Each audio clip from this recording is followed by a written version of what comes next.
La Zona Cero.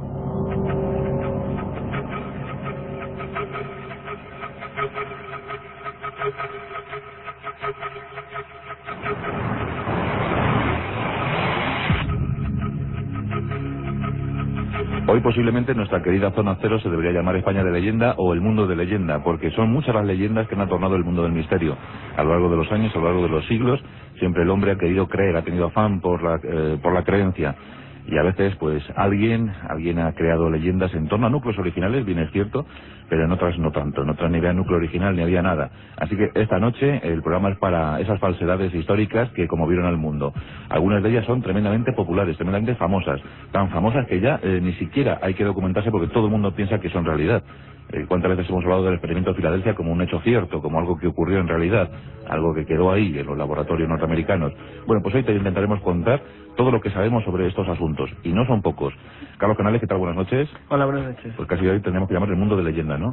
Sí, además de leyenda en el término correcto de la expresión, dado que lo que vamos a hablar fundamentalmente es de cómo se forja el folclore, cómo se forja el mito. Y tú has citado el ejemplo prototípico, que es el experimento Filadelfia. Sí.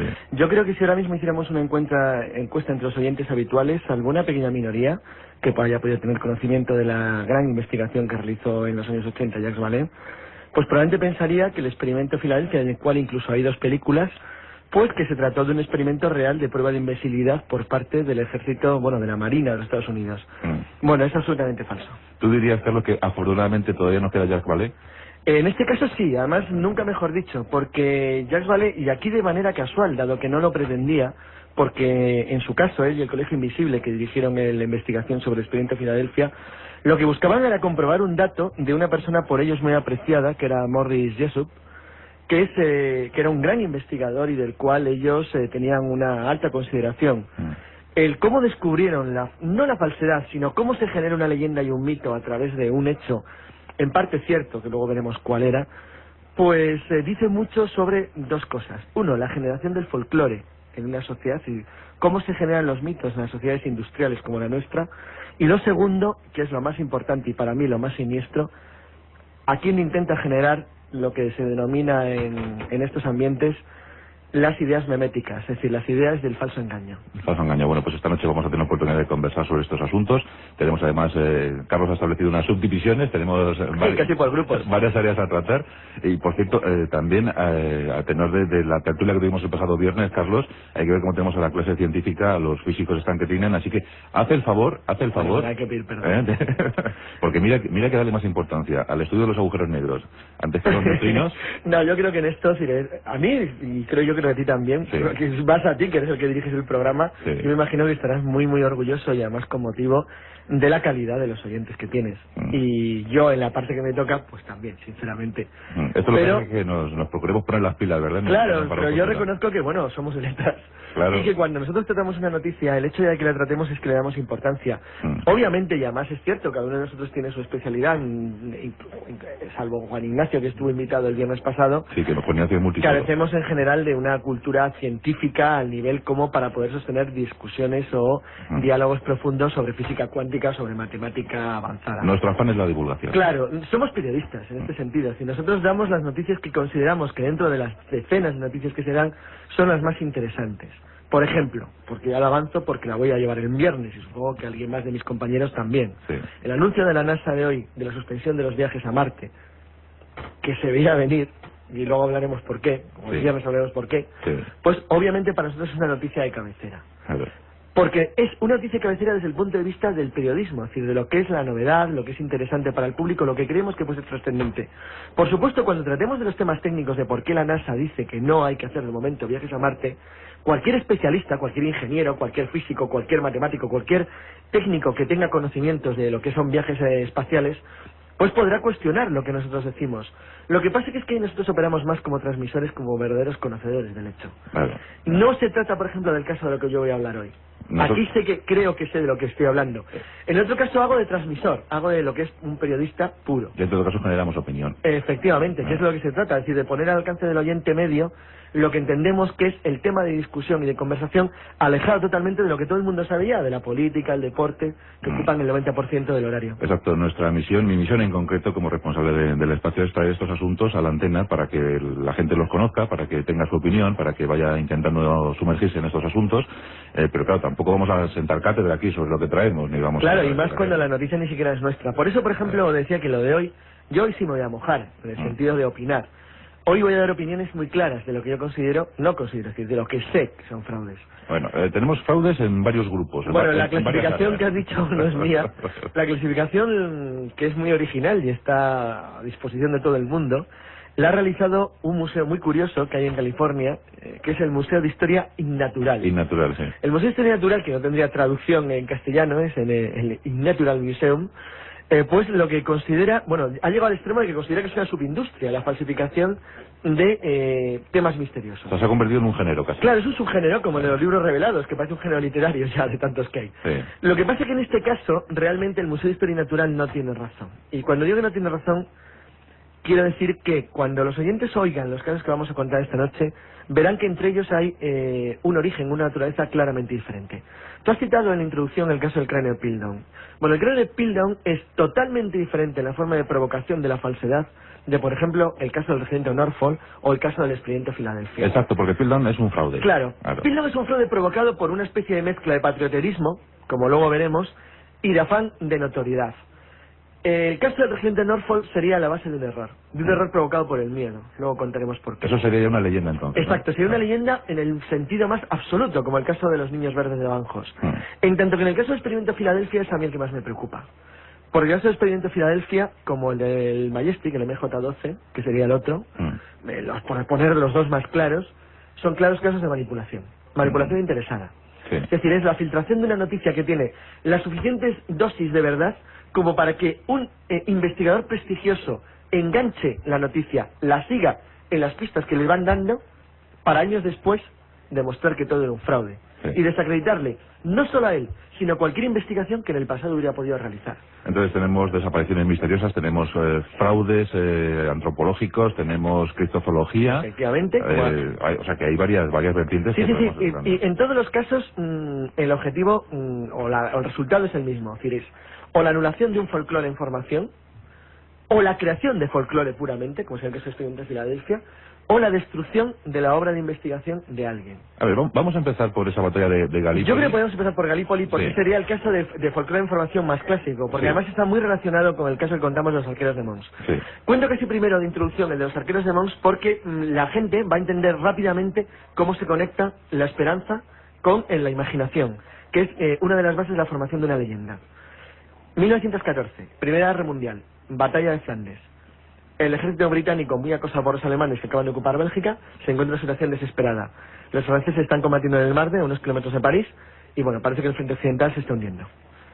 Aquel día, un periodista muy conocido porque luego fue el gran colaborador de ni más ni menos que de uno de los principales escritores de ciencia ficción del siglo XX, que es Phyllis Howard Lovecraft, hace un artículo en el Times donde dice, pero de una manera muy poética, que una mañana en los alrededores de Mons, en Bélgica, los arqueros del ejército de Enrique V que combatieron en Azincourt se levantaron de sus tumbas en forma fantasmal para combatir al lado de los soldados británicos.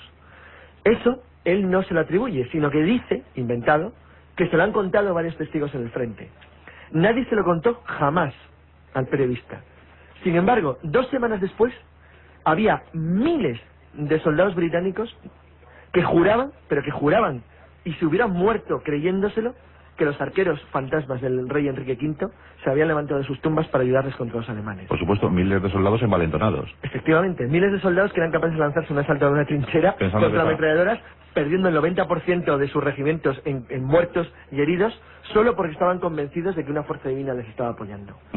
Incluso las declaraciones de soldados atacados por gas mostaza un año después, en el mismo frente, en el frente norte de Flandes, que en los delirios juraban que habían visto entre las nubes a los arqueros ingleses de Azincourt ayudándoles contra los alemanes, bueno, pues impregnó de tal manera la imaginación británica de la época, que yo no voy a decir que fuera un anhelo de solución o de esperanza o de mejora, sobre todo cuando en el Somme los ingleses tienen 100.000 muertos en solamente 24 horas, sino que de alguna manera ellos pensaban que eso les daba fuerza. Es decir, eso es una leyenda pura. Esto no es nuevo, Santiago Matamoros, batalla de Clavijo, ¿no? Exacto. Es decir, nos pilla muy cerca. Lo que pasa que es en un mundo industrial y tecnológico, es decir, es muy reciente. Dice, bueno, ¿cómo es posible que miles de personas llegaran a creer algo que obviamente no existió? Bueno, hace poco hablamos de Fátima. Bueno, pues esto es Fátima, pero a lo bestia. Es decir, miles de personas jurando que han visto algo que objetivamente no ocurrió. Pero hasta el punto de interiorizarlo de tal manera que en sus pesadillas, en sus sueños e incluso en sus delirios, cuando estaban atacados por gas, eran capaces de recrearlo ante la prensa y ante las enfermeras que les cuidaban en los campos de batalla de Flandes. Y no sé, pero supongo que el Estado Mayor británico complacido, ¿no? Por lo menos. Efectivamente, y la prensa, porque entonces llegaron, es decir, incluso a mover en torno a la noticia de los arqueros de Mons, pues la pseudoleyenda de que de verdad los fantasmas del rey Enrique estaban con ellos. Estaban con ellos. Pasó un año.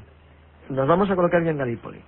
La operación de Galípoli, bueno, para quien no lo recuerde, Churchill, que entonces era ministro de Marina, consideraba que el aliado más débil de los imperios centrales era Turquía, y que de una manera, o una posibilidad de ayudar a los rusos, que eran sus aliados en el frente este, era conseguir cortar los estrechos.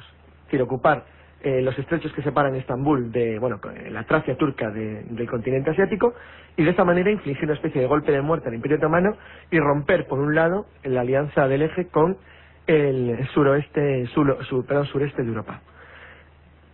Se produce el desembarco de Galípoli, anglo-británico, principalmente con tropas neozelandesas y australianas, y un día, en una de los grupos de atrincheramientos que había, bueno, la lucha fue muy dura porque los ingleses no conseguían progresar, los turcos muy bien organizados a través de ayudas alemanas y dirigidos por el que luego fue su gran héroe nacional, Mustafa Kemal, que entonces era un general, les consiguieron evitar cualquier camino de progresión, con lo cual los dejaron aislados en una zona muy incómoda, donde el número de bajas era altísimo. Bueno, para conceptos actuales era tremendo. Es decir, se consideraba que la vida media de un sargento o de un cabo que llegara a Galípoli era de 2 semanas.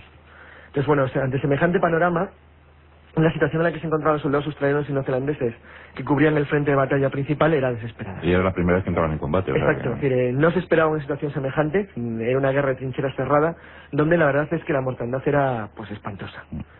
Un día, bueno, los ataques se producían siempre de la misma manera, si se lanzaban nubes de humo, es decir, niebla artificial, para intentar ocultar las posiciones de tiro a los turcos y alemanes y de esa manera proteger los avances de la infantería cota a cota, punta a punta, porque se avanzaba por metros. La historia surge de la siguiente forma, y luego digo cómo se convierte en leyenda. Un día de 1915, un regimiento de infantería británica, no eran neozelandeses, que apoyaba a un grupo de avance australiano, recibe la orden de ocupar una cota en una de las alturas principales que daba acceso a una posición muy ventajosa frente a los lugares de los que la artillería turca estaba, por una manera, machacando la cabeza de puente aliada. El regimiento que se elige para el avance es el regimiento de infantería de Norfolk, un regimiento británico que recibe orden de avanzar en su totalidad, en completo, en lo que era clásico en la época, que era ante una niebla de humo lanzada por la propia artillería, así que cubría de niebla todo el frente, hacía un avance en descubierto para de esa manera, ante la no vista de las ametralladoras turcas y alemanas, poder avanzar y de esa manera ocupar la cota que era el objetivo. Todo el campo estaba minado y lleno de alambradas.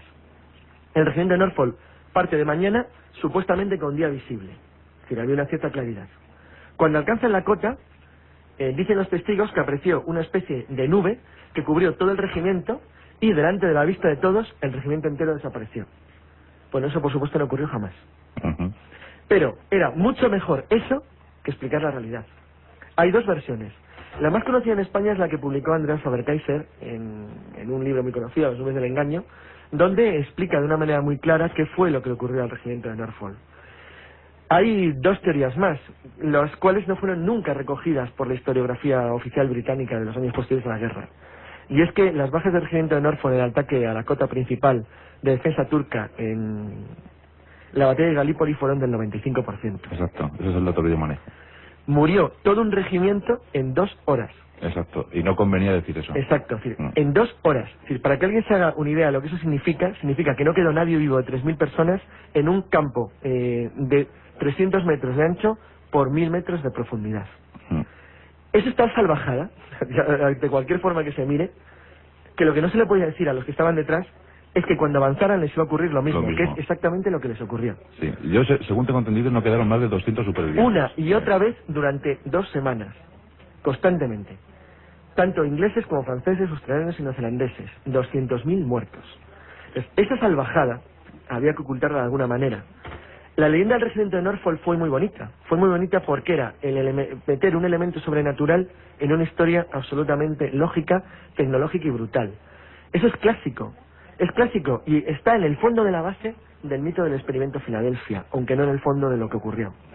Pues se llegó a contar incluso, Carlos, que fueron abducidos, ¿no? Que, sí, se llegó a decir que la nube realmente lo que ocultaba sí. una especie de nave nodriza, bueno, hay todo tipo de versiones. Sí. Lo interesante para mí en el caso reciente de Norfolk no es tanto lo de la nube que aparece y desaparece el residente entero, sino cómo dio lugar a leyendas semejantes cada vez más incrementadas, de las cuales la más famosa es la supuesta división japonesa perdida en Nueva Guinea en el año 43 en los montes Owen Stanley.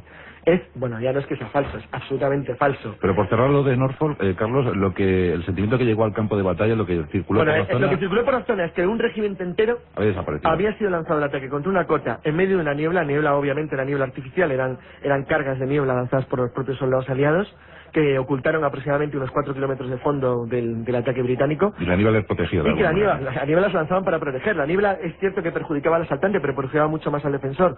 Porque, es decir, de hecho en Galípoli se combatía prácticamente en niebla.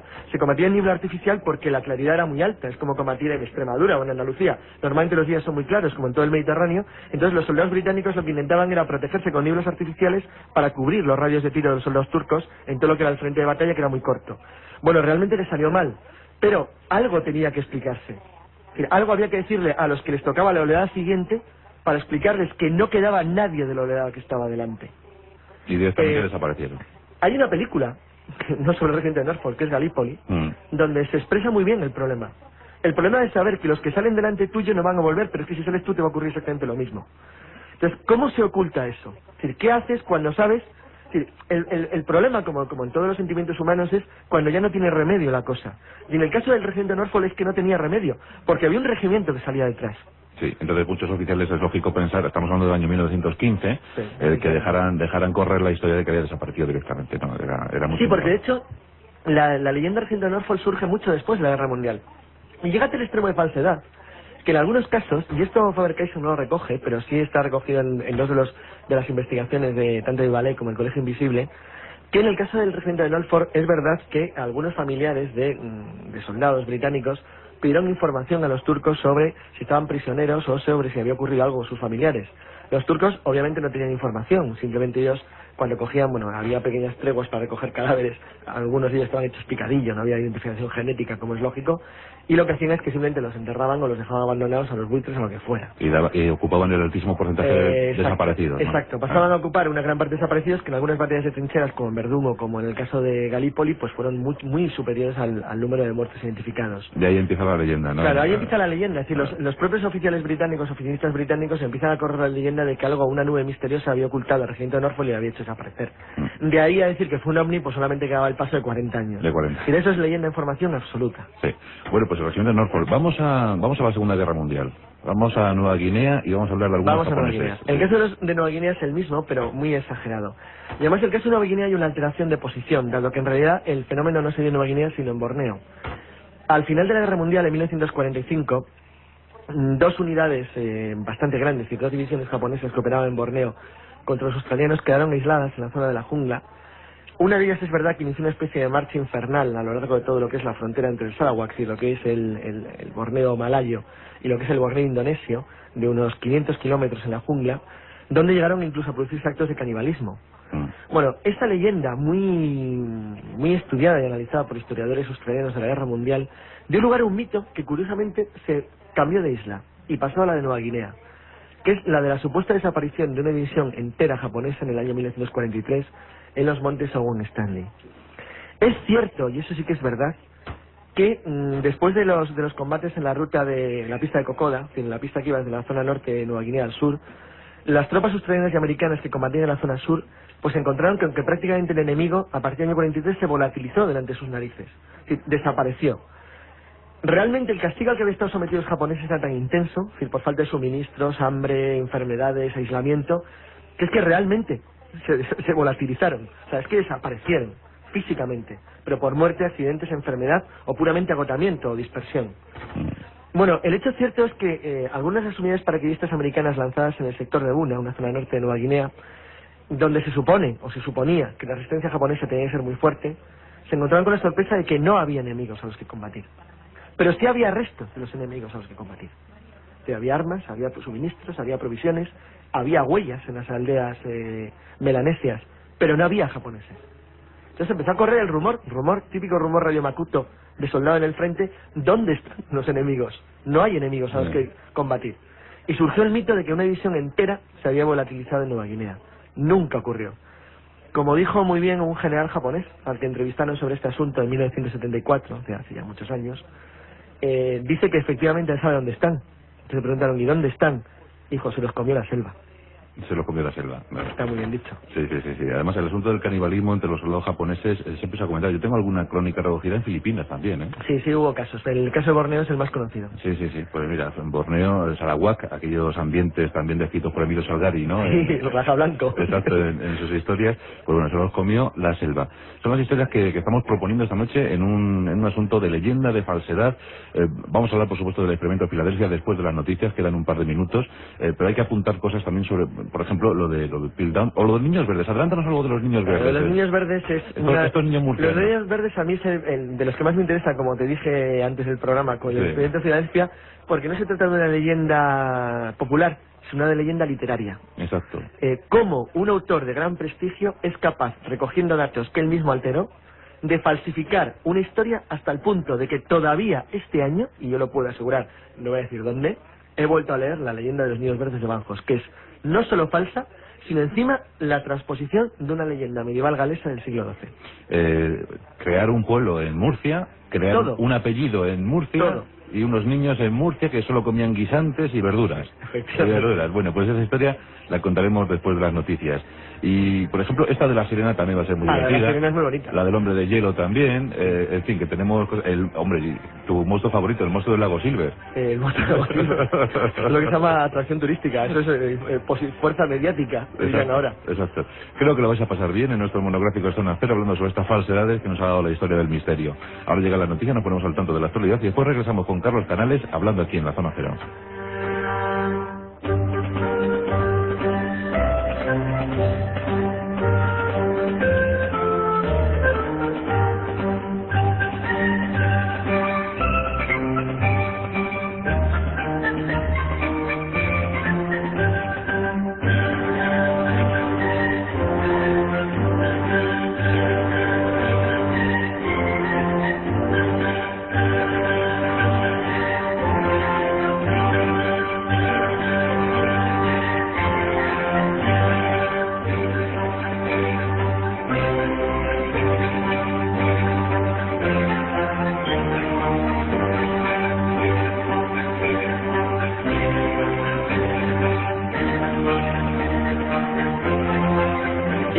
De los vientos, con Juan Antonio Cebrián, en Onda Cero.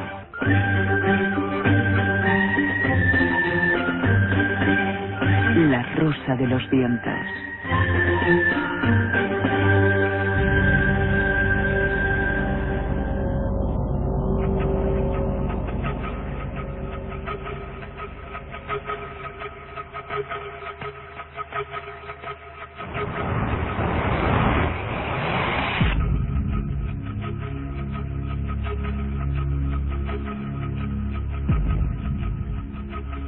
Nuestro monográfico Zona Cero, hoy dedicados a las falsedades, a las leyendas, a los mitos creados en torno a estos asuntos tan misteriosos que nos ocupan en la Zona Cero. Y estamos aquí hablando con Carlos Canales sobre estas situaciones militares que se dieron en las guerras y que muchas veces los estados mayores fomentaban para envalentonar a sus soldados. Tal es el caso de esos arqueros que aparecían desde sus tumbas para ayudar al ejército británico en situaciones muy límites. Bueno, pues también habíamos propuesto un caso muy interesante que seguro que va a llamar la atención de todos los amigos y en particular de los murcianos. ¿Verdad, Carlos? Porque son unos niños verdes que aparecieron en un pueblo que nunca existió en Murcia. Una leyenda literaria, tú decías. Sí, decía que era literaria porque, a diferencia de todas las falsedades provocadas o motivadas por diversas causas, como veremos luego al tratar el expediente de Filadelfia, en el caso de la leyenda de los niños verdes, no hay ninguna leyenda popular. Es decir, no es un mito creado por la imaginación de la gente del pueblo, sino que es un mito creado y generado, yo no sé si es profeso o bajo una mala indicación, por un prestigioso escritor. En este caso, pues bueno, pues por Jacques Verrier. La leyenda, yo cuento la leyenda primero de manera objetiva y luego narramos el cómo se descubrió, aunque la verdad es que para mérito de los editores de Plat y Janés, Sí. ya en los años 60 empezaron a sospechar que algo raro ocurría. Cuenta Peter Colosimo en uno de sus libros, recogiendo datos que ya había citado Jacques Verrier, que en un pueblo de Murcia, llamado Banjos, que por supuesto jamás ha existido, aparecieron a finales del siglo XIX unos niños en la salida de una gruta. Esos niños eran verdes, eran un niño y una niña, y apenas hablaban, emitían unos simples sonidos. Ante tan extraño hecho, el campesino que los encontró los llevó al terrateniente y alcalde del pueblo, que se apellidaba Dacalno, ya muy raro, sí. que los trató como si fueran unos niños suyos y los cuidó, bueno, pues con gran mimo y gran atención. Al cabo de unos años, los niños, que se habían negado a comer todo alimento que no fueran verduras, guisantes, judías, casualmente todos verdes, Sí. pues aprendieron a hablar y dijeron que venían de un extraño mundo interior donde había una luz eterna y donde hacía un gran calor y que, bueno, a través de un extraño vericueto habían aparecido en la superficie. Hasta aquí en principio no sería más que una noticia curiosa o extraña, si no fuera por supuesto porque nada había alrededor de ella que pudiera inducir a que fuese verdad. Como decía, cuando la editorial Plat y Janés en los años 60 editó El planeta incógnito de Colosimo, Peter Colosimo era un gran investigador y para mí un brillante, sobre todo un brillante recogedor de ideas e informaciones, que aunque era norteamericano de nacionalidad era medio italiano y de hecho residía en Italia. Y cuando editaron su libro, ya al editor le llamó la atención dos cosas. Uno, que después de un análisis pormenorizado de los atlas españoles y de la propia enciclopedia Espasa, como ellos mismos dicen, en la nota del editor no les aparecía ningún pueblo que se llamara Banjos. Pero es que además, y también tenían razón, el apellido de Dacalno no suena muy español, pero lo dejaron simplemente con una nota editorial. Años después ya se empezó a hacer una investigación mucho más seria de qué podía haber detrás de la leyenda de los niños verdes. Y entonces fue cuando se empezó a cruzar, debido quizás al auge que tuvieron los cuentos y las leyendas populares europeas a partir de los años 80, con una leyenda galesa del siglo XII que contaba exactamente lo mismo en un pueblo de Irlanda o de Gales, porque hay dos variantes de los regionales, y donde los niños son Tulu y Tex y el pueblo rubio, los que viven debajo de las verdes colinas. Vamos, interterrestres. Exacto. Entonces, bueno, ¿cómo es posible que una leyenda medieval galesa acabara convertida de esa manera en una leyenda española que además nunca existió? Bueno, hay varias teorías que lo han tratado de explicar. La más común parece indicar que alguien se lo sugirió a Jacques Verrier con una cierta mala idea, con una cierta sorna, o, aun conscientemente, a fin de que él lo colocara como una leyenda cierta, aprovechándose de su posible duda o confianza en el informador y de que Jacques Verrier no fuera a realizar ninguna investigación. Jacques Verrier no lo investigó y la leyenda quedó en uno de sus libros. ¿Qué es lo malo de esta leyenda? Pues no solo que sea literaria, sino que no hay manera ni forma humana de quitársela de encima a la gente. Sigue apareciendo una y otra vez, libro tras libro, artículo tras artículo, revista tras revista, página web tras página web, como una leyenda real. Y no ocurrió jamás. Bueno, de hecho yo tengo además un libro de leyendas populares europeas de la editorial Siruela, donde la leyenda aparece íntegra, la leyenda galesa del siglo XII, pero exactamente igual. Bueno, pues no hay manera, sigue apareciendo una y otra vez, de una manera contumaz, lo cual dice, y lo siento, muy poco a favor de los investigadores del folclore y del insólito, porque una y otra vez se basan en temas literarios, es decir, en temas de libros anteriores, sin investigar nunca la profundidad del caso. Volvemos a lo de siempre, hay tanta escasez de casos que cualquiera vale ya, ¿no? Claro, pero si realmente hay escasez de casos, yo creo que casos hay millones, lo que pasa es que hace falta, lo que hay escasez es de investigación. Investigación, sí. Porque el otro caso sería el de Experimento Filadelfia, lo que pasa es que en el Pero caso a esto se le llama, Filadelfia, esto es un caso de cultura adquirida. efectivamente, es decir, bueno, pues de repetición de un dato literario. Me lo cuentan, lo leo, lo cuento y yo. una y otra vez se va repitiendo, nadie cita la fuente, al final la fuente no hay quien la encuentre y acaba quedando como un hecho real algo que jamás ocurrió. Lo que pasa es que en este caso los datos son tan evidentes que, bueno, no ofrecen ninguna discusión. Pero ¿cuántos habrá de estos? Sí. ¿Cuántos habrá de ellos? Seguro que hay muchos murcianos buscando. Dice, Banjos no he subido jamás. Sí. Bueno, pues está muy bien esta leyenda como historia, ¿no? Bueno, así cuando la volvamos a leer en un libro o en una revista, pues por favor, de verdad, que no. Don Carlos Canales, vamos al gran asunto, el experimento Filadelfia. Yo recuerdo un programa muy brillante que nos ofreciste aquí cuando éramos turno de noche, ¿te acuerdas? Sí, bueno, la primera vez que desmentimos y contamos poco a poco la historia de lo que de verdad se había ocurrido en Norfolk y el canal de la web. Exacto. Bueno, pues vamos a volver a contarlo, porque sigue apareciendo... Vuelve a aparecer el nombre, Norfolk. Vuelve a aparecer el nombre, es curioso. En otras latitudes, ¿no? Hay nombres contumaces también. Sí. Bueno, pues el experimento Filadelfia, que yo conozco las películas, pero probablemente para 4 o 5... aparte de decenas y decenas de libros que lo citan, no existió jamás. Yo creo que la foto típica del experimento de Filadelfia es ese marinero integrado en la estructura del buque, ¿no? Efectivamente, la fotografía del United States Ship Eldridge. Sí. El Eldridge, un destructor del tipo 173. Bueno, vamos a contar la historia. Sí. Y voy a contarla desde el principio, en lo que se inspiró y en cómo surgió. Y luego lo que contaré es cómo se descubrió la realidad de lo que en verdad ocurrió. En 1979, y además digo que este es un caso diferente porque, al igual que el de MJ12 o el de Majestic, que luego citaremos de una manera más breve, aunque eso de pasada, no solamente no ocurrió jamás, sino que tiene toda la perversión de lo que no es el caso anterior. En el caso de Banjos y los niños verdes, se trata de un mito literario, es decir, alguien, un informador, por lo menos apreciado por parte del escritor, recibe una información o una nota que él transcribe en un libro sin comprobar el origen. Bueno, es un error. Entonces, aquí el problema es que el error se hereda. Bueno, en el caso del experimento de Filadelfia hay algo más grave. Y es que no cabe ninguna duda de que fue un error provocado. Pero provocado con una enorme maldad. En el sentido de 2 cosas. Primero, quien suministró la información era una persona de gran prestigio. Y se la suministró a alguien que tenía aún más prestigio.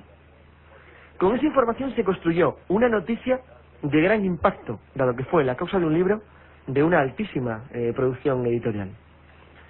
Además, con tal éxito que fue llevado a Hollywood, con ligeras variantes, pero bueno, al fin y al cabo, con cierto éxito.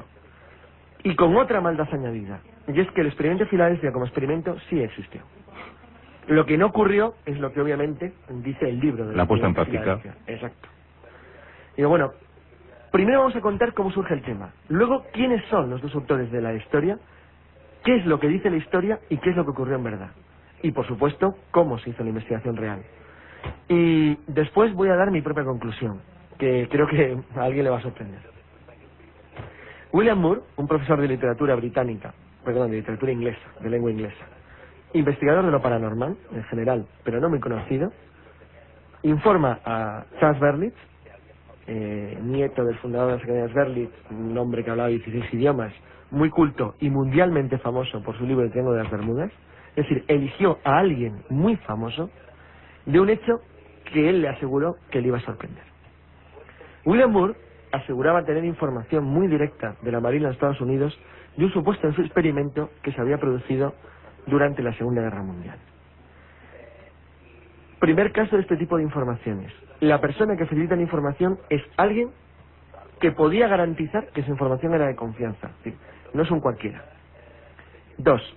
La persona que recibe la información tampoco es un cualquiera, y es un escritor de éxito. Es como si tú, con una noticia sorprendente, vas a Juan José Benítez, por poner un ejemplo español. 3. En este caso, el autor del libro sí hace una investigación de la fuente que le está informando. Y toda la investigación que hace parece conducir a que lo que el investigador le dice es correcto. Bueno, después de mucho investigar, sale un libro. En 1979 sale un libro que se llamaba así, El experimento Filadelfia. Fue el primer libro que trató este tema, luego hay muchísimos más. Bueno, este libro se basaba en una edición del libro The Case for the UFO, en el caso de los UFOs, de Maurice Karayesu, que es uno de los más prestigiosos investigadores del fenómeno OVNI en los Estados Unidos a partir de los años 40. Es decir, toda la gente que estaba envuelta en el origen del tema era gente prestigiosa. Y los datos que se daban eran en principio correctos. Yo cuento primero lo que es la historia por todo el mundo conocida. El destructor de 173 USS Eldridge queda envuelto en una manja de cables de alta tensión y se carga con equipos electrónicos para un supuesto experimento de camuflaje electrónico. Al acercarse la medianoche, el buque comenzó a resplandecer con una luz verdosa pulsante al tiempo que la atmósfera a su alrededor producía una extraña refracción de la luz. De repente el buque se ve rodeado de una neblina verde y desaparece. dejando tras sí solamente una silueta esferoidal de 100 metros de diámetro aproximadamente, recortada en el agua, y un penetrante olor a ozono. Eso es lo que dice el experimento clásico.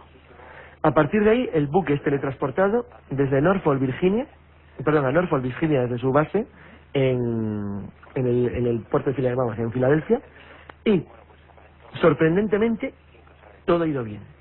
Sin embargo, al cabo de unas semanas, un examen más detallado del armazón del buque empieza a mostrar ciertos tipos de anomalías magnéticas y algunos tripulantes se parecen confundidos con la estructura metálica del buque, lo que tú comentabas. Otros más empiezan a perder la razón o contraen algún tipo de enfermedades misteriosas, de los cuales la mayor parte mueren o caen enfermos con algún tipo de locura. Toda esta leyenda se supone que le es transmitida tanto a Moore como a Berlitz por un marinero testigo que decía llamarse Carlos Allende, aparentemente, según su investigación, Carl Allen. Bueno, esta es la historia. El expediente Filadelfia, dicen. Un expediente de invisibilidad en los años 40 que tiene una anomalía y una extraña consecuencia, como la que es la de producir una especie de transformación molecular de los protagonistas. Durante 40 años, que se supone que pasaron, nadie supo nada de esto. Y desde el 79 en adelante, esta es la leyenda más arraigada del mito de fenómenos paranormales provocados por seres humanos de manera artificial. Luego se llegó a comentar que en este experimento se habían entrado en contacto con entidades alienígenas. Sí, bueno, una de las variantes que es como citan ellos es que en un momento dado ellos tienen una especie de España de pacto de colaboración con una entidad alienígena, desaparece durante el periodo en que se encuentran en una especie de no time, de missing time o de tiempo perdido. Bueno, pues es un añadido más en el libro, como podrían haber puesto cualquier otra cosa, que han visto a la Virgen o bueno, que se habían encontrado con un canal gigante, da igual. Pero cuéntanos el núcleo original de esta historia. El núcleo original, bueno, primero diré que lo investigó. Jacques Vallée, el famosísimo Jacques Vallée, se encargó a finales de los años 80 de comenzar a realizar una investigación en profundidad de qué había ocurrido aquí. Porque lo que sí que era verdad es que ciertos datos existían. El USS Eldridge era verdad, era un barco auténtico, la base americana en la que se encontraba era auténtica, es decir, el lugar en el que supuestamente desapareció también, el lugar en el que realmente apareció Norfolk también, y aparentemente los datos ya desclasificados pues parecían inducir que algo había ocurrido con el Eldridge. Bueno, pues iniciada la investigación la conclusión fue curiosísima. Nos encontramos en 1942, principios de año. Estados Unidos ha declarado la guerra a Alemania y a Japón, a raíz del ataque a Pearl Harbor, y lo hizo en el caso de Alemania de una manera un poco alocada. Durante unos meses, bueno, de hecho el problema se extendió hasta finales del año 42, los submarinos alemanes cazaron a gusto en las costas americanas desde la frontera canadiense hasta el sur. Con sus famosos torpedos magnéticos, ¿no? De hecho llegaron a tener el periscopio hacia Nueva York, es decir, se acercaban como les daba la gana, con toda facilidad. La situación llegó a ser tan grave que hubo un momento que la Marina norteamericana llegó a pensar que todo el tráfico transatlántico podía ser hundido por las manadas de lobo. La consecuencia es que ellos sabían que los cascos magnéticos de sus buques no podían escapar de los torpedos alemanes. Entonces intentaron hacer algún tipo de investigación que permitiera evitar o desmagnetizar los cascos de las naves americanas, sobre todo de las naves militares, con el objetivo de hacerlas elusivas a los torpedos alemanes. Esa investigación existió. Y de hecho, se intentó hacer un experimento de invisibilidad magnética. Tal y como dice en principio el libro. Invisibles a los... Eso es. Consistía en envolverlo en grandes cables a través de los cuales se enviaba una corriente de alto voltaje que permitía camuflar lo que era la estructura magnética del barco y confundir a los torpedos alemanes. El proceso generaba una gran cantidad de ozono que se percibía en el aire a gran distancia, que eso también aparece en el experimento. Y fue lo que se basó Moore para decir que se había generado una especie de agujero espaciotemporal que permitió que el barco desapareciera de los muelles de Maryland y apareciera en Norfolk. Bueno, en realidad el barco desapareció de los muelles de Maryland y apareció en Norfolk. El viaje tenía que haber durado 2 días y sin embargo duró solo 2 horas. Y eso es cierto, es un hecho. Y dice, bueno, ¿y cómo duró 2 horas? Bueno, duró 2 horas porque el barco, el USS Eldridge, efectivamente partió de Maryland para cargar munición hasta Norfolk, pero no fue por el mar abierto. Fue por un atajo. Claro, fue por el canal Chesapeake-Delaware. Entonces, a través del canal Chesapeake-Delaware, el viaje no duró 2 días, sino que duró simplemente desde las 11 de la noche hasta la mañana siguiente, es decir, duró unas horas. No hubo testigos, fue un viaje nocturno, y efectivamente viajaban aún así, viajaban solamente con luz de posición, porque los barcos con cargados de municiones, aun en territorio norteamericano, Bueno, había cierto temor, incluso que los submarinos se pudieran acercar a la costa y viajaban con luz apagada. De hecho, la prevención era curiosa porque el canal Chesapeake Delaware, que era un canal del siglo pasado, ya había sido utilizado por submarinos de la Marina Confederación durante la Guerra Civil, por uno de los prototipos submarinos que llegó a penetrar en los interiores del canal en 1864, lo cual hacía, bueno, bastante peligroso y bastante asequible a un submarino pequeño de la Kriegsmarine. Vamos, que hubo un núcleo original, pero que nada comparado con lo que se generó después. Exacto, ¿no? es decir, toda la historia es real. Efectivamente, el USS Eldridge participa en un experimento de desmagnetización, es envuelto con cables especiales para intentar camuflar su marca magnética. Pero de ahí a desmaterializarlo ya desapareció en otro sitio. Desapareció en Maryland y apareció en Norfolk en solamente unas horas, cuando en realidad tenía que haber tardado varios días, y nunca fue por el mar. Y efectivamente, nunca fue por el mar porque fue caminando de noche, navegando de noche, con baja visibilidad por el canal de Chesapeake Delaware. Se nos quita para que los científicos norteamericanos que trabajaron en el proyecto pensaran en esa posibilidad en alguna ocasión, pero simplemente se quedaría en una mesa de trabajo, ¿no? No, fíjate, yo iba a decir que el caso del Expediente Filadelfia, la desinformación es tan total que a mí me consta, bueno, a mí no, y al propio Jacques Vallée en el informe le hace constar, que había militares americanos y científicos que estaban convencidos que el experimento había sido real. Claro. O sea, estaban absolutamente convencidos. De todas formas, Carlos, yo pienso que cuando hay una guerra de estas, la cantidad de ideas que debe haber sobre la mesa de los científicos para mejorar los diseños, para avanzar desde el punto de vista tecnológico, debe ser tan abrumadora. Bueno, algún día podemos dedicarle un programa solamente a esto, es decir, al tablero de dibujo. Exacto. Decir. Las ideas que quedaron en una mesa, ¿no? Exacto, se quedaron en mesa, bueno, eso, desde armas, que decir, desde cañones de fusil que doblaban las esquinas, claro, hasta todo lo que te puedas imaginar. Claro. Sí, la guerra despierta la imaginación por la necesidad. Y es verdad que incluso las ideas más disparatadas tienen lugar, algunas llegan a buen término y otras no. Bueno, ¿qué ocurriría en Penemunde, no? Por ejemplo. Bueno, por ejemplo, eso, ¿qué se pensaría en Penemunde? Buen sitio, has pensado. Claro. O ¿a quién se le podía pasar por la cabeza que el agua pesada de Telemark en North Hydro podía servir para algo? Bueno, y podía servir pues para detonar una bomba atómica. Exacto. Para generar... Pues eso no es de extrañar que cuando alguien se topa con algún documento de estos, caramba, ¿qué estarían aquí haciendo? ¿Qué estarán haciendo? Bueno, eso es normal. Sí. Bueno, y ahora, ¿por qué me interesa especialmente el caso expediente de Filadelfia? Bueno, pues me interesa por William Moore. William Moore es el primer antecedente, luego probado, claro, una vez que Jacques Vallée demostró que todo el asunto era falso, se abrió una investigación subsiguiente, que era la de los investigadores ufológicos que empezaron a seguir la pista a Charles Berry y a William Moore. Charles Berry era poco sospechoso, lleva una vida muy transparente, es un viejecito apacible. Su bermuda, su tapa. Exacto, y la verdad es que había poco que investigar sobre él que la gente no conociera, sobre todo porque es un tipo muy transparente. Sí. Pero William Moore no era un profesor de literatura inglesa solamente. William Moore había trabajado para los servicios secretos de la Marina durante años. Y ahí es por donde se le pilló. Sí. Nunca ha habido la prueba definitiva de que William Moore mintió a propósito, aunque sospecha que sí. Pero yo soy de los que piensa que no mintió a propósito. Sino que el experimento de Filadelfia, como libro, es un experimento.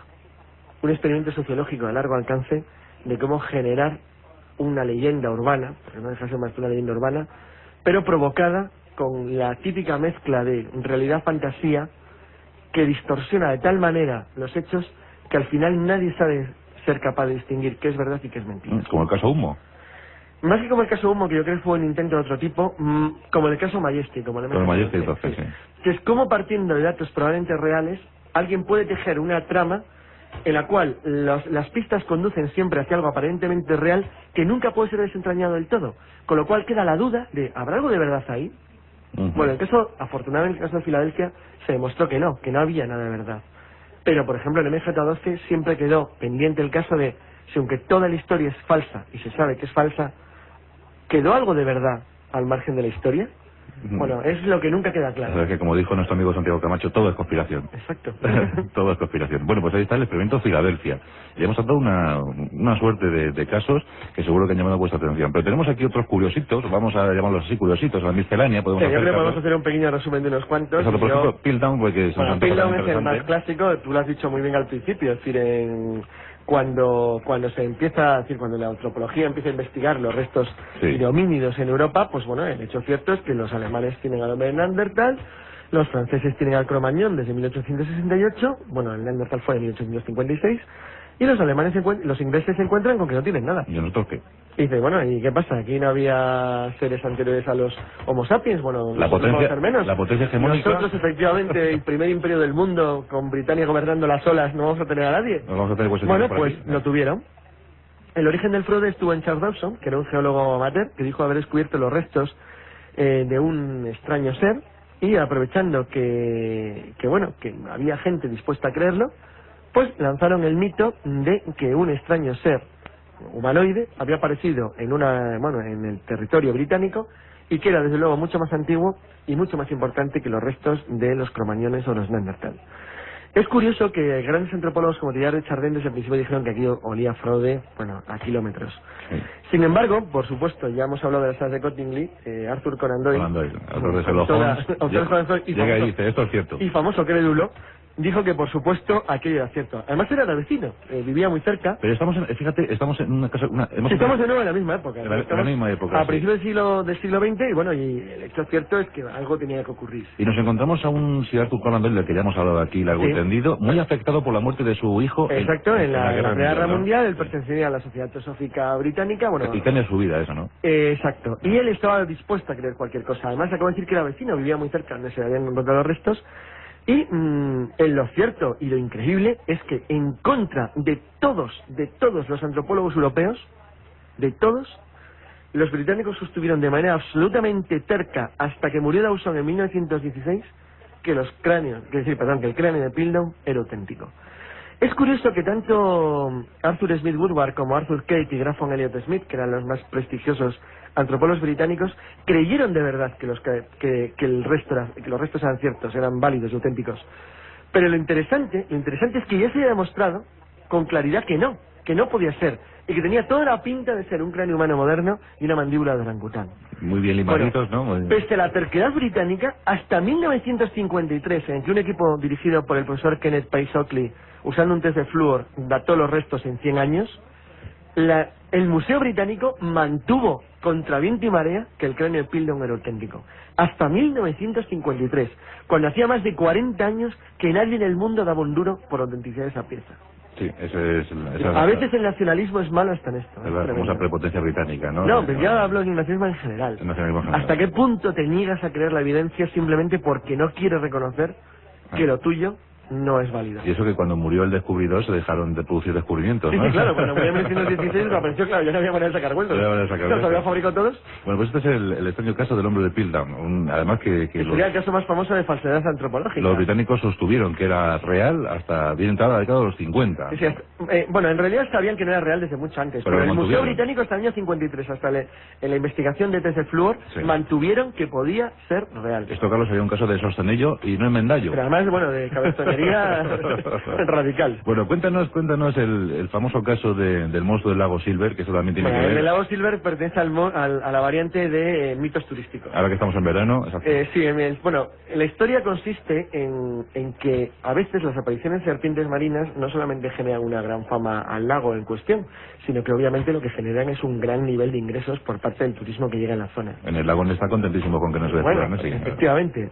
El caso es que el 13 de julio de 1857, 6 pescadores, ni más ni menos que 6, en el lago Silver, que estaba en el noreste del estado de Nueva York, descubrieron un extraño ser que se movía en el agua, al que describieron como el más horrible y repulsivo de los monstruos, lo cual ya dice bastante. Sí. Bueno, la supuesta extraña criatura pues apareció en torno a Walker House, que era el único hotel del lago durante los meses de verano, y su naturaleza permaneció en el misterio hasta finales de 1857.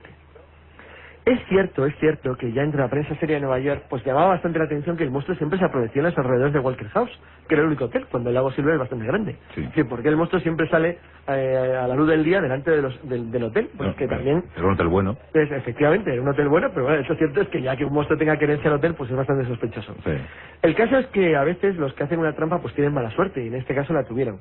Walker House era un hotel de madera, como es la típica construcción del norte del estado de Nueva York, y a finales de 1857 un incendio casual destruyó el hotel.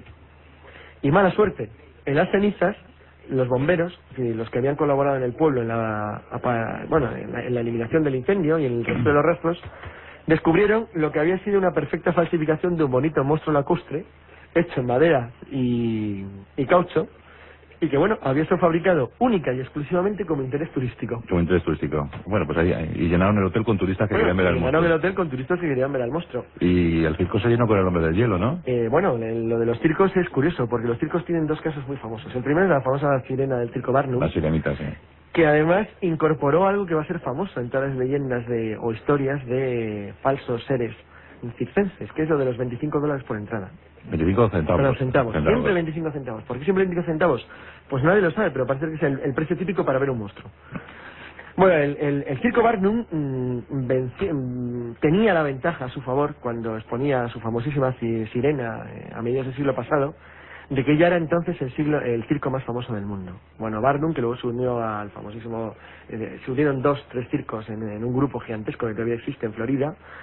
Era en aquellos años, estoy hablando de mediados del siglo pasado, ya un circo de gran valor, de gran nivel y muy conocido, lo cual le permitía atraer a multitud de curiosos. El caso es que el Circo Barnum exponía una sirena que ellos aseguraban que era auténtica. Sí. Esa sirena, que no dejaba de ser más que los restos en el esqueleto, pues yo he visto las fotografías y parece una sirena. Sí, se ve perfectamente una calavera, una especie de tórax y finalmente una cola de pez. Por supuesto, la sirena jamás existió. Era el esqueleto de un mono y la parte inferior de un pez.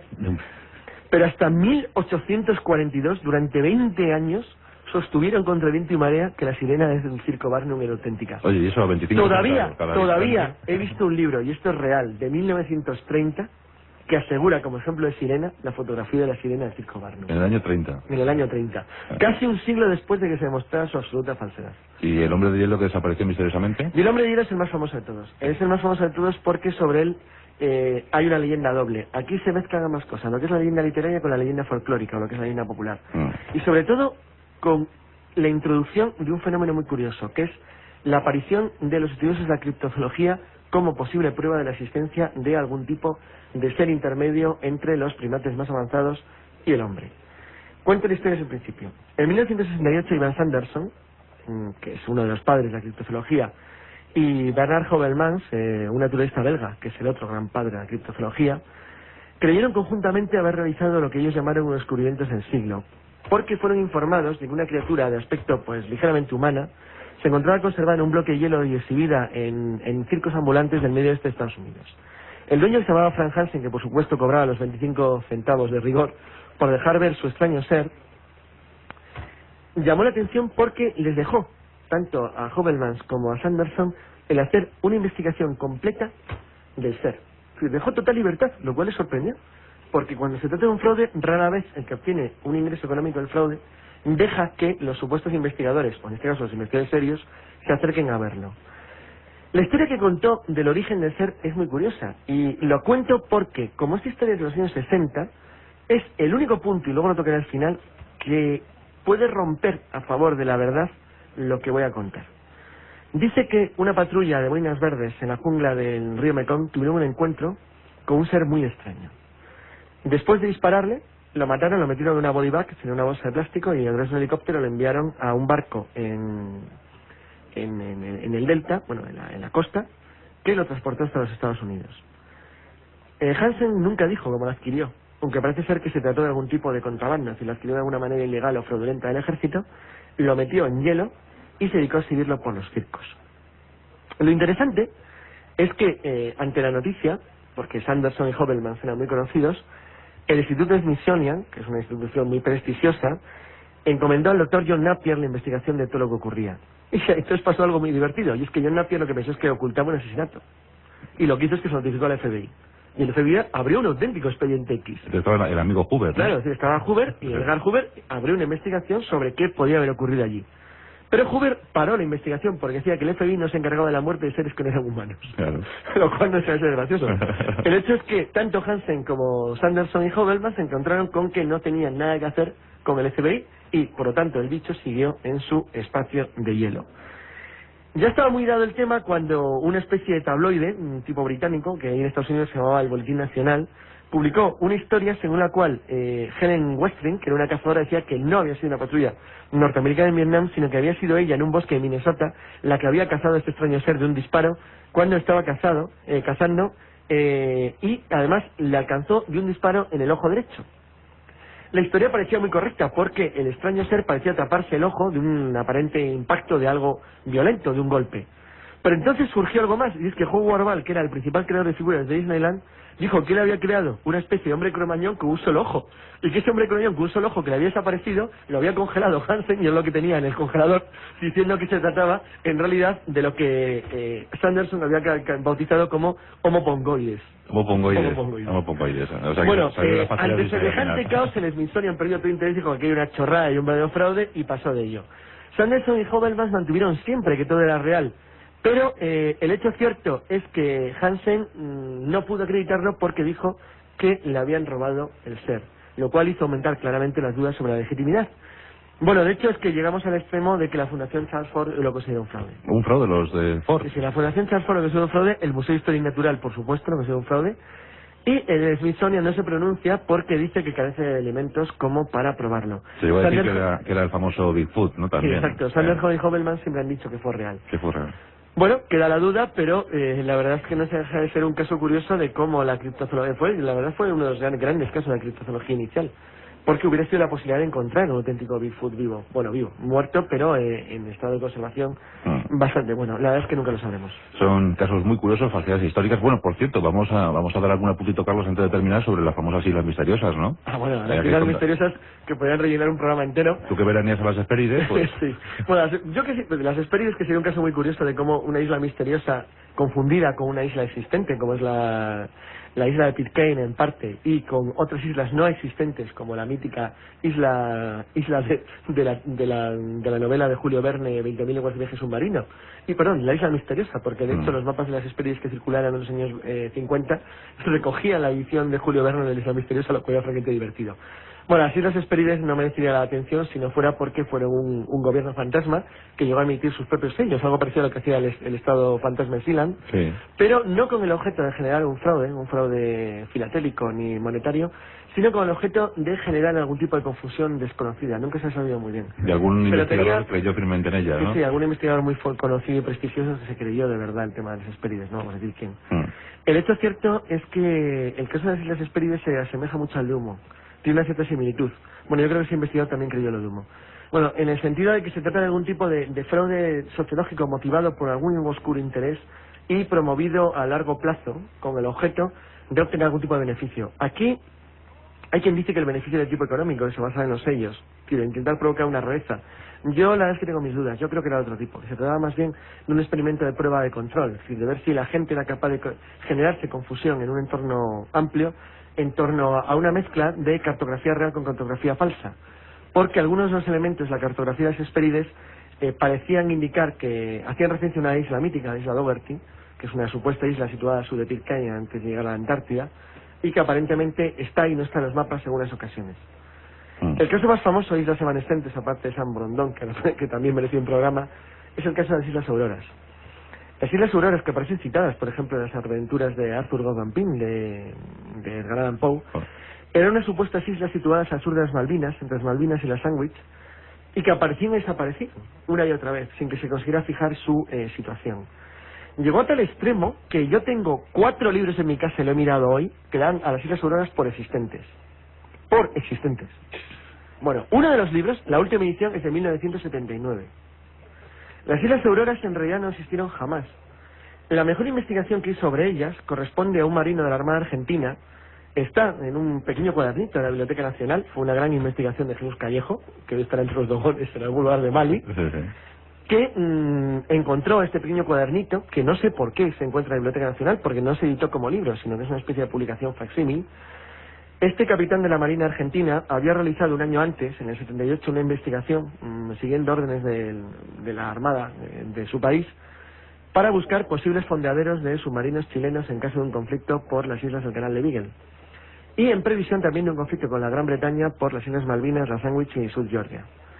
Él llegó a la conclusión de que las Islas Malvinas, Auroras, en realidad se trataba de una transposición de unas pequeñas rocas australes que se llaman Sack Rock, es decir, rocas Cormorán, y Black Rock, rocas negras. Esas islas, debido al tipo de marea y a la velocidad del viento y del agua en la zona este del Paso de Drake, pues parecen desaparecer y no son siempre visibles, sino dependen de muchas condiciones meteorológicas que además no hacen percibir bien la distancia. Bueno, él estaba convencido de que en realidad las primeras observaciones de las auroras, que fueron hechas por barcos españoles que hacían la ruta del Cabo de Hornos, fueron las que luego fueron identificadas por Weddell y por algunos navegantes británicos posteriores como las verdaderas Islas Auroras. Para mí que siempre ha sido una pena que ese librito no haya tenido más trascendencia, porque demuestra de manera muy limpia que los marinos españoles no eran tan torpes como decían los ingleses, y que los ingleses eran tan listos como decían ellos mismos. Pues en nuestros casos, propuestos esta noche los monográficos de Onda Cero con Carlos Canales, en la sintonía de Onda Cero Radio, hemos descubierto asuntos realmente fascinantes. ¿Verdad que te ha interesado? Ahí ha estado el experimento Filadelfia, el extraño caso de la desaparición del regimiento de Norfolk en la batalla de Galípoli. Ha estado interesante, ha estado muy muy curioso. A veces también nos podemos entretener con los casos falsos. Está muy bien. Pues Carlos Canales, al que recibiremos con alegría el próximo viernes en la tertulia, que seguro que viene cargado también de asuntos muy sugerentes, ¿verdad, Carlos? Yo creo que sí, tenemos una buena semana. Hay que hablar de la NASA. Hay que hablar de la NASA. Hay que hablar de la NASA. Otra de Marte. Y otra, sí, Marte. Que no vamos nunca a Marte, Juan Antonio, no, de manera. No va a ser posible. No vas a hacer chalecito en el Valle Marineris. Antes pondremos tú y yo una casa o un tenderete en las Islas Aurora antes que ir a... Hace un poco de viento en las auroras. Antes que ir a Marte. Pues Carlos, un abrazo muy fuerte y hasta el viernes. Hasta el viernes.